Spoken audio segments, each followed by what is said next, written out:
دا یو کاکا پریس کلب ته راغلی دی او په دې حالت کې دی پخپو یې هم باندې څه نشته دې څه او خوږ راخوږ هم دی خپیابل هم راغلی دی د دې نه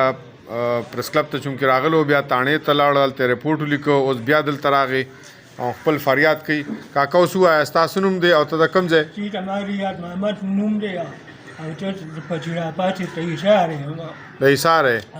ها دې لږ په ژبه باندې معمولي داسې تت توتلا دی چې لږ زاړه یم ها جي ها اوس وایه ما لکه الله پاک په جیم نه دی راکړی همدغه یو سړی یم ها او په لار باندې یو پرمار ته هغه لټقه ته ما ورغورځولم ما په لټو یې مو والم پوهېږې او بیا یې راته تماچه نه یې کړه که ما ته وایي چې جیده راته وکړه چې جیده مې ورته ونه کړه نو بیا زه مو والم سجیده راته وکړه ما ته وایي ما ته جیده وکړه ها ما ته ته جیده کوم نو بیا خو ګناهګار ته الله پاک لږه ما ته جیده دلته کوم نو بس تېر ووالم ها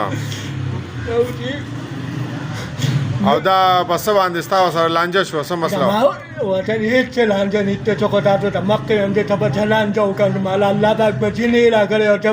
ته به دې سپینه کیله په چا سره څه وکړم چې خپله کور نه شم ټینګولی دي کری په کور کې اوسې که نه خپل کور دی دی چې خو کور مې خپل دی ها وروڼه بیګان دې شته زما وروریان ته خویم څنګه جګړې نه خوږئ دا پړومبي ځل د تا سره داسې کار وکړو که نه مخکې هم نه جی ما ته پړومبي ځل همدغه چل وکړه خو بدپلا کې به ګرځي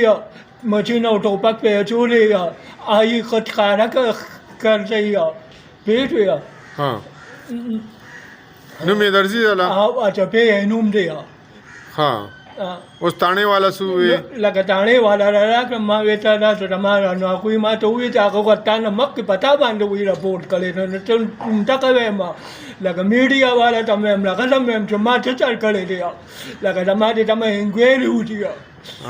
خو چې ټول یم نو ما چې دغلته کې ځوړند کې خو تا چې په ایمانه جړې تاسو دغلته کې ځوړند دی صحیح ده تاسو خو وایي چې موږ کابلیان نیسو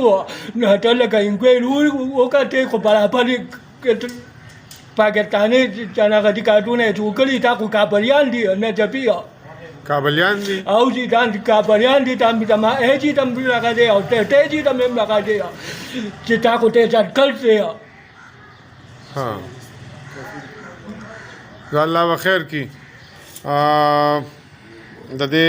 بابا دغه فریاد دی سپینګریم دی غریبم دی